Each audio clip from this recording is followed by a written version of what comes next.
and welcome back to another episode of Franklin Covey's twice weekly podcast on leadership with Scott Miller. That's me.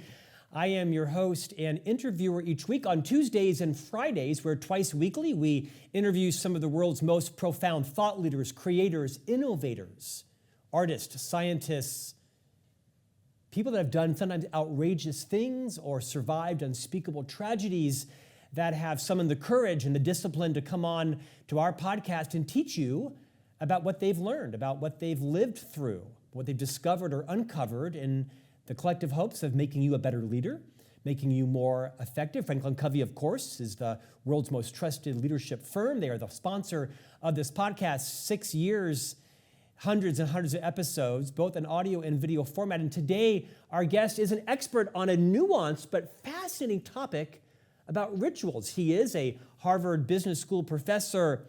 He is the author of the book, The Ritual Effect, From Habit to Ritual, Harness the Surprising Power of Everyday Actions. His name is Mike Norton. He's joining us from Cambridge, where all the smart people seem to be these days. Mike Norton, welcome to On Leadership. Thanks so much, Scott. Really great to be here. I say Cambridge because, Stanford gets a lot of credit also, right? But most of them are either in Cambridge or out there in Stanford. Both places are always fascinating to visit. Mike, today we're going to focus in on all things ritual because, like it or not, you're the world's expert. As I said so. That's good enough for everybody. You've written this great book called The Ritual Effect. We're going to talk today about all things related to rituals and habits and compunctions and things like that, and we'll differentiate why they're good and when they can be self-defeating. Maybe before we dive into your research, which is extensive for this topic, maybe you can rewind a couple of decades and reorient yourself to all of our listeners and viewers around the world. Who are you? What have you written and researched and taught about, and why, of all topics, would you spend almost a decade researching and writing about rituals? Yeah, it's a good question. So I got a PhD in psychology now about 25 years ago. My parents thought I would never get any kind of a job with a PhD in psychology, so they were concerned. But the thing you can do with a PhD in psychology is become a professor. So after my PhD, I spent a little time at MIT, and then I came to Harvard Business School, and I've been here ever since. And because I'm a psychologist, I think I tend to focus on little things that people can do in everyday life, at work or at home or elsewhere, that can have a demonstrable impact on their well-being. I used to study what we should do with our money and also what we should do with our time in order to make ourselves happier. And then I got on this ritual kick a while ago because I started looking around at the world and seeing rituals, as you said, everywhere in life. Almost everything we do in one way or another has a ritual. And I got very interested in why we do them so much and what they do for us. And again, that idea of everyday rituals, how can these things change our well-being, our satisfaction with products and services, our satisfaction with our jobs and with our lives? Let's level set for a moment. Perhaps you could just clarify for us in your own expertise, what's the difference between a ritual and maybe a habit and perhaps a compulsion, an obsessive compulsion for some people? You're a psychologist, you know about that. What are the key differences between those three? For me, first, I want to say I'm very pro good habits. So I'm never against, I wish I had better habits myself, for example. But I do think a life of perfect habits. So, imagine you had every day for the rest of your life, completely perfect habits. After 40 years, you'd be very healthy, but would you have a rich and interesting and meaningful life if you're just executing habits automatically? For me, one of the things that rituals do is they add emotion and meaning to our lives. They take us out of the boring, mundane, everyday life and move us into a place that can have more meaning and can have actually more emotion than just habits. So they almost complement habits in a sense. They do different things for us in our lives. But as you said, incredibly important to note that it's not the case that more rituals is better. That's not at all the message of the book, and that's really not what the research shows. There's a time and a place for rituals in our lives, and they can become something that we don't use to help ourselves, but they can start to control us as well. Many people have heard of obsessive compulsive disorder. This is a case where instead of rituals improving our daily lives, they start to interfere with our daily lives. We're doing them too much and we're stuck in kind of a ritual loop. And that's at the point when we say, you know what, this person has now gone too far down the path of ritual. It's interfering with their lives, and we need to pull back and think about less ritual.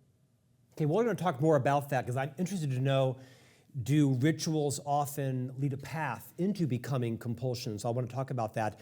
When I think of rituals, and I first started reading your book, my mind went to Rafael Nadal immediately, right? We're a tennis family. All my boys play tennis, as does my wife, Stephanie. And, you can't help but watch Rafa. And, the tugging on the shorts, the behind the ears. I mean, it's like a compulsion. It feels like every single time he has to have done this millions of times. But you research a lot of people beyond just athletes. I mean, you have a broad spectrum. Talk about some of the interesting rituals that you uncovered in arguably probably the biggest body of research ever done on this, and that they aren't just uniquely aligned to athletes or such, but they're applied across a broad genre, if you will, of professions and hobbies and such. It's interesting. You could waste at least an afternoon of your life typing in any athlete or really any celebrity, any singer, any performer, type in their name and then type the word ritual and search. And it is astonishing how many of these elite performers in sports, in music, in dance, in whatever field you're talking about, do have some kind of ritual that they do either before they go on or, as Rafa does, during the actual experience itself. And the question is, what are these people doing this over and over again? Why? One of the things he does is he tugs his wedgie. He's famous for doing that. Why would an elite athlete need to tug their wedgie before every serve? If you ask him, he'll actually say, I know that I don't need to do the full ritual. He's still Rafael Nadal, whether he does the ritual or not. But he says, it makes me feel like I'm ready to go. It helps him get in the zone to do this incredibly difficult thing that most of us could not do. And by the way, I've tried copying his ritual, and it doesn't automatically make me as good as Rafael Nadal. That's not really how rituals work either. But what we see is these extreme examples are so interesting. But we also ask people like us who aren't elite performers or elite athletes if they do anything similar to that before they have to perform. And for us, performing is more like leading a meeting or giving a presentation or something like that. And people don't say, I tug my wedgie, but many, many people will say, you know what, when I'm anxious before a meeting, what I do is, and they'll tell me something, they'll almost confess something that they do that they really haven't shared with anybody because it's a little unusual. But they also say, when I do that, I feel like I'm ready to go. I feel like I'm ready to lead the meeting. Most common, and almost everyone has done this at some point, nervous for a meeting, go into the bathroom, make sure nobody's there by looking under the stalls, and then talk to yourself in the mirror, saying things like, you've got this, you can do this. Incredibly common for humans to do. On the one hand, a crazy thing to do, to talk to yourself in the mirror. On the other hand, if so many people are doing it, I want to understand why and see what it's doing for them. All right, Dr. Norton, as the world's foremost authority on rituals, you've studied them all. Feed us some great stories. What are some of the unique and maybe even outlandish rituals that you've uncovered in all of your research and interviews that might actually both intrigue people, but also maybe validate people that their ritual isn't that unusual after all? Many people will have a ritual around, for example, comfort food. They'll think when they're feeling anxious or they're feeling sad. That's just a lifestyle for me. That's not a ritual. That's a lifestyle, sir. I love the Cracker Barrel, just so you know. That's just being awake, I think. Comfort food is just being awake. But, famous people do that. Keith Richards, for example, before he goes on, has to have a slice of shepherd's pie. And it has to be the first slice of shepherd's pie or he gets very upset. You can say, wow, Keith Richards is an unusual case.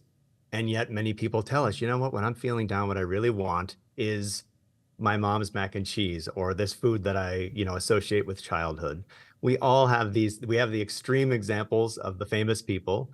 And then when we boil it down into our everyday lives, we find examples that are a lot like that as well. Mike, is there a correlation between elite performers, whether they're business leaders or celebrities or actors or scientists or athletes, Olympians? Is there any correlation between success and rituals? Talk about the connection there scientifically, if anything you've uncovered. Rituals are in the same way that rituals, when we do them too much, like with compulsive behavior, they can start to be unhelpful rather than helpful. A lot of pre-performance rituals, it's not necessarily that they help us always do better. They're almost like a high risk, high reward kind of situation because it is true that when athletes or regular people say, I want to do my ritual, I need to go talk to myself in the mirror before the big meeting or tug my wedgie or whatever your particular one is. It is true that they then say, I feel more ready to go. I feel like I'm in the zone. However, at the same time, sometimes we can't enact those rituals. Something gets in the way. We had the time of the meeting wrong. There's a clock in tennis or a clock in baseball where you have to actually perform on cue. And in those cases, people say, I feel worse than if I had no ritual at all. If I can't do the ritual that I've created for myself, now I actually feel less ready to go and less in the zone. So you can think of them for people as they always provoke emotion in us. If we can do them the way we want, they provoke positive emotion. If they get interrupted for some reason, they actually provoke negative emotion. So they don't necessarily always, I can't say if you have a ritual, you will perform better. It's if you have a ritual, you are going to have a lot of emotions around the ritual, and you'd better make sure you leave enough time and enough space to get your ritual done. Mike, I've written about this and talked about this fairly openly. When I was a young child, even into my teens, I had a fair number of tics, social tics, grunting, clearing my throat, rolling my eyes, things like that, that actually went on undiagnosed and ended up kind of resolving themselves. What connection is there between rituals that become compulsions? Because quite frankly, as I look back on them, they were actually quite comforting. They were very self-soothing to me. I don't know if it was anxiety or what was happening in my life. To this day, I think it was undiagnosed. But I'm guessing there is some level of self-soothing that goes on with both rituals and them becoming a compulsion. At what point do we need to understand maybe when something has been taken too far and we might need either some therapy or an intervention or just had healthy self-soothing ritual and it's not interfering in your social skills or relationships and it's just fine to keep going like it is? Take that anywhere you'd like to go. It's such an important question because it really gets to what are rituals really doing for us and can they actually get in the way? We're trying to use them for one thing. Can they actually get in the way of doing that one thing? There are a few links that are more evident in the literature, but also just if you look around in everyday life, then the idea that when we're feeling anxiety or feeling a lack of control in our lives more generally, that is a place where people turn to ritual. Both, at a societal level, you see in times of stress, cultures will come up with new rituals, but also in our own everyday lives, you see people when they are feeling stressed or uncomfortable or out of control, they will also bring their own rituals to bear. So that link is actually very strong across human history, actually, but also across our everyday lives. And the question is, does that help? Does that hurt? Should we be doing more? Should we be doing less? And I think you actually touched on the reason, which is when we do them, we're doing them in order often to accomplish something else. In other words, if we think of a meeting again, I'm doing my talking to myself in the mirror in order to then leave the bathroom and lead the meeting. Rafael Nadal is tugging his wedgie and wiping his forehead in order to then serve. So we often have this link between I'm doing the ritual in order to get something done that's important to me, which could be in order to feel calmer. It could be in order to feel all kinds of things that we can talk about. What can happen sometimes is that we lose the link between I'm doing this ritual in order to do something else, and we start doing the ritual in order to be doing the ritual. And that means, as you said, it starts to interfere with our lives rather than help us get through our lives. Many people, if you obsessive compulsive disorder, people are aware of things like checking the lock before when you leave your house many, many times. If you think about many people double check that the door is locked, and they're doing that so that they can leave and go to work and feel comfortable that their house is safe. But they double check, maybe triple check, but then they can go to work. What can happen with obsessive compulsive disorder is you lose that I'm checking it in order to feel good about leaving, and you start checking it in order to check it. And that becomes a loop that then you meant to feel good about going to work and go to work, and instead you are stuck on checking the lock and you don't go to work. So we don't know exactly, how many times checking the lock means that it's gone too far. That varies, of course, from person to person. But one of the ways that clinicians diagnose OCD is, are these behaviors interfering with other important goals in your life? And when they start to is when we start to say that ritual has probably progressed too far, and maybe let's think about offering some help. Mike, you may not have researched this in particular. Let's stay on Rafa for a moment. I don't know how many points there are in his multi-point ritual, but there's like 4 or 5 because I've watched them hundreds of times. Do most rituals like that start as 1 and then grow to 2 and grow to 4? Or is there any research that shows how many points is too many and it becomes self-defeating? What would you say about that? A study that I absolutely love, it's not a study I did, so I can say I think it's awesome, is a study where they coded the movements of baseball players when they were at bat. So before every at bat, they looked at what these people do. I'm from Boston, so Nomar Garciaparra was a fantastic player for the Red Sox, also extremely known for very elaborate ritual with his batting gloves and tapping and all kinds of things. This study showed that baseball players do an average of 83 specific movements before they go and try to hit a baseball. That's an insane number of movements to be doing if you think about it before you go ahead and do something. And the question is 83 the right amount? Is that too many? And what they see in the research is it actually varies pretty widely. Some people do 40 movements, some people do 120 movements. And you can see actually that when too many movements start to be there, it can start again to interfere with feeling ready to go. And instead, you're so focused on enacting every single step of the ritual correctly, it's not helping you get into the zone at all, is what athletes say. It actually is adding a new source of performance anxiety that you're not executing the ritual the way you wanted to do. And then you can see, of course, how now it's gone too far, and it's not certainly not going to help you hit if the thing that you're doing is worried about enacting your specific ritual. All things in moderation, right? I'm going to guess there's a large segment of our audience that would say, well, I don't have any rituals. That's just for baseball players or for Rafa. Poor Rafa. Rafa, we love you. How does someone self-determine if, in fact, they do have a ritual before their day, before a speech, before a negotiation, and maybe uncover it to name it, contextualize it, manage it, repeat it? Walk us through the self-discovery of what are our rituals when we're in denial. I do think that there's skepticism around rituals. And to be honest, I had it myself, as, rituals are kind of a touchy-feely thing for people who like crystals and Santa Fe or, something like that, and they're not for me. But when we ask people, of course, they're very, very common in our lives. I'll often ask people, they say, I don't do any rituals, like I don't do that kind of stuff. And I say, have you ever made a cake and frosted the cake, pretty carefully? And then before you serve the cake and eat the cake, you wait and you stick wax candles into the cake, light them on fire so the wax drips all over the cake, put the cake in front of a kid who probably has a cold and let him blow all over the cake, and then eat the cake. You have just destroyed family birthday parties for all of the world.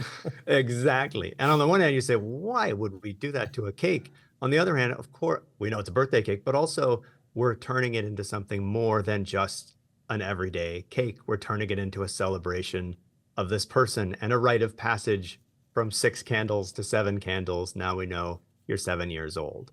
I say that example just to say, none of us are immune from ritual in our everyday lives. You really can't escape them, even if they're not for you. But the second thing I would say is, if you think you don't have any rituals, there are a couple of people you should ask. One is your spouse or partner. Ask them if you have any. Another is, if you have children, ask your children. They'll be very happy to point it out. And another one is, of course, your fellow employees. They will also say, yeah, I know you don't think you have any, but actually before every meeting you do this and that. So you will see, even if you're not completely clued in on your own rituals, the people in your lives often can identify that you might have some that you're not aware of. And by the way, they might think they don't have any, but you know exactly what theirs are, and you can tell them also. And then to your question, that helps us then identify where they're playing a role already. and sort of own them a little bit more. I actually do before every meeting, I do this kind of thing. And I'm going to make sure that I get that done from now on because it is something that makes me feel more in the zone. Mike, do rituals tend to be like part of epigenetics? Are they inherited from our parents? The reason I ask that is I posted recently an article on my social platforms that talked about, I calculated that I've had over 12,500 breakfasts out at a restaurant in my life. I eat breakfast out at a restaurant every single day. Through high school, I'm 56. One of my friends who lives in Barcelona said he's not sure he's had 12 breakfasts in his life at a restaurant. And the reason I think I did that was because my parents liked to eat out at diners and things like that. To what extent do some large portion of our rituals tend to be grounded in how we were raised and they became traditions in our lives?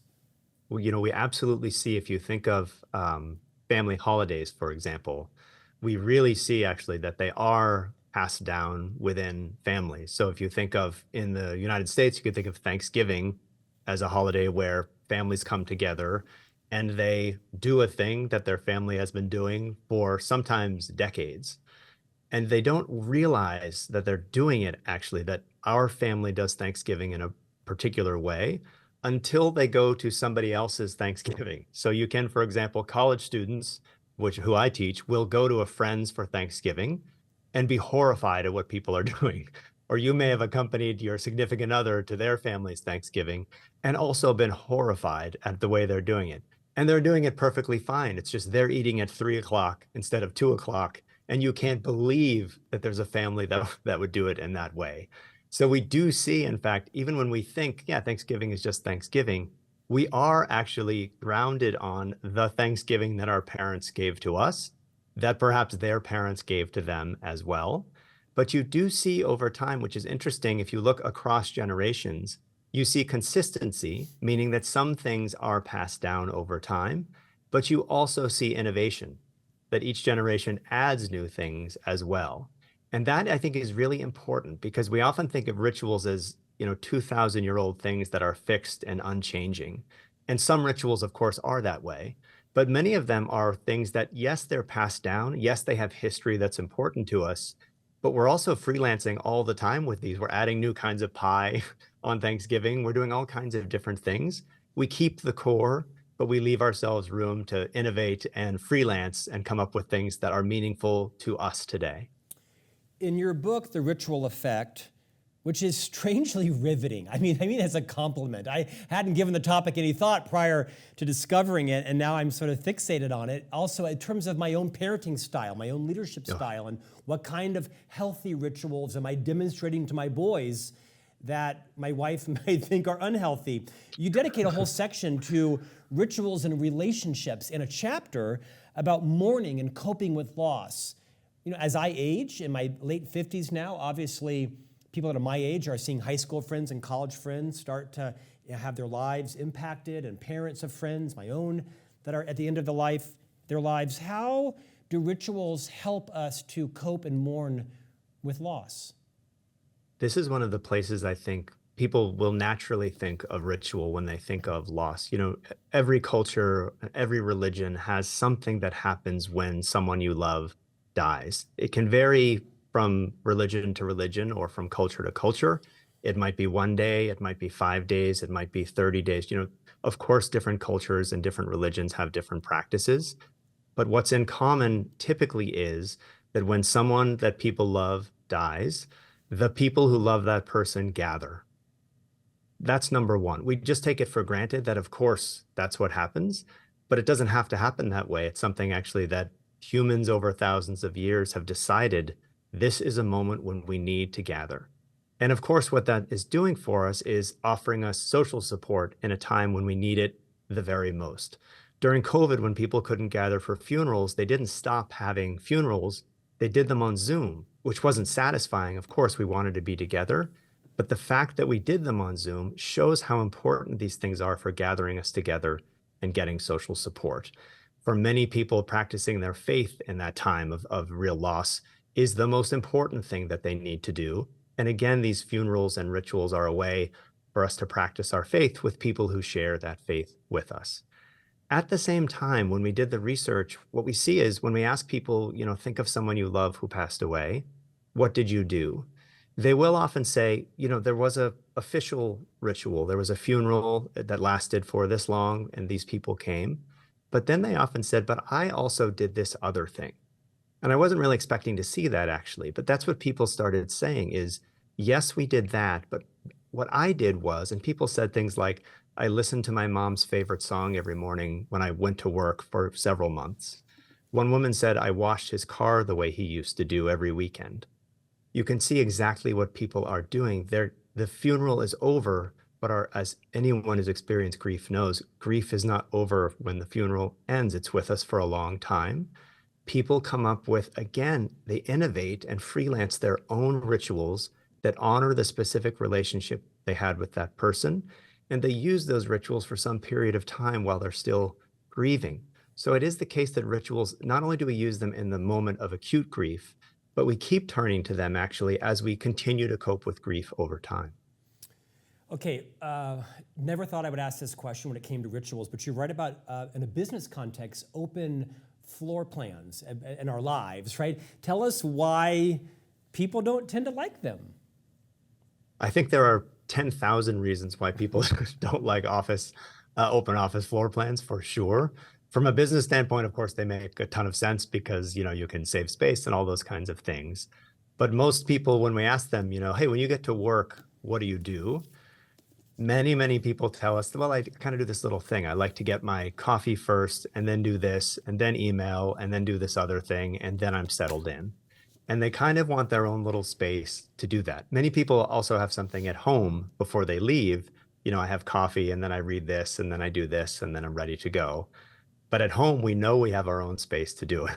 Work is this strange space where kind of our space is our space and kind of it's not our space at all because the company owns the space. What can happen to people, and they've reported this, is when it's open, you don't have any space for yourself to get yourself ready to go. You can't do the thing that you like to do. And so people sort of feel, and people say this, I felt off all day. I couldn't get my coffee in the way that I wanted to. And so it's not that their day is ruined, of course, that's not how rituals work. But they say, if I can't do this thing that I really like to do, I'm just going to feel kind of weird all day. And it's one of the, again, many reasons why open office plans are problematic, is they take our little private space away from us and make everything public. There's good reasons for it, but you can see, of course, that it could come with costs. Mike, I want to hark back as we end today to what I found from your book in a surprising fashion, and it has to do with relationships and mourning. I don't think I really realized how important rituals were in mourning. My father lived a very great long life. He passed 2 years ago and was a lifelong Catholic, and as were my brother and I, raised by him. My mother, who is still alive, is a devout Methodist, and we always had different religious practices in our home, both, Christian, but different denominations. And when my father passed, we held his service at my mother's church, the Methodist church, which was fine. It was her preference, and that was fine. But it was a year after my father had passed, and he had been cremated, and the kind of the emotional crescendo was kind of strange. It was a pandemic issue and family. So anyway, it kind of felt not unsettling, but unsettled, because we had this, Methodist minister who was lovely, had never met my father. It was a very small gathering, family only, in a Methodist chapel, which was lovely, but not what I was used to, my father was used to. And I don't think it was until I read your book that I realized not just how comforting, but kind of how final rituals can be to conclude something that otherwise is traumatic for you. And I think I feel unsettled with my father's life because of the way we all freely chose to honor my mom's, and maybe his ritual, his request. Yeah. But I think a gift you've given all of us is to understand the valuable role that they can play in our lives, beginning to end, and to kind of know when is that tipping point when they can become self-defeating, or you have a multi-point ritual, it's in the 80s, that becomes a compulsion and you might need some therapy. It's a gift. The book is The Ritual Effect, From Habit to Ritual, Harness the Surprising Power of Everyday Actions. Superb book. I feel very comforted by it. I have to ask, what's next for you? You're a fairly prolific writer and researcher and teacher. What's next on the horizon now that you've conquered the world of rituals? I feel like even though I wrote a very long book on rituals, I actually feel that I've only scratched the surface in a way, because when we did that research, people kept saying, hey, have you ever looked at rituals in the domain of grief or family or work or whatever it might be? And we kept saying no, and we kept studying it, and it's still happening. People are still saying, hey, have you ever looked at rituals here or over there or over there? And so I feel like the research is never ending, which again shows just how ubiquitous they are in our lives, that I can write a much too long book and still feel like I'm not even close to being done. Look forward to the expanded research body of knowledge on rituals. Michael Norton, your book is The Ritual Effect. Thank you for joining us today. Thank you so much. And we'll see you back here next week for a new conversation on leadership.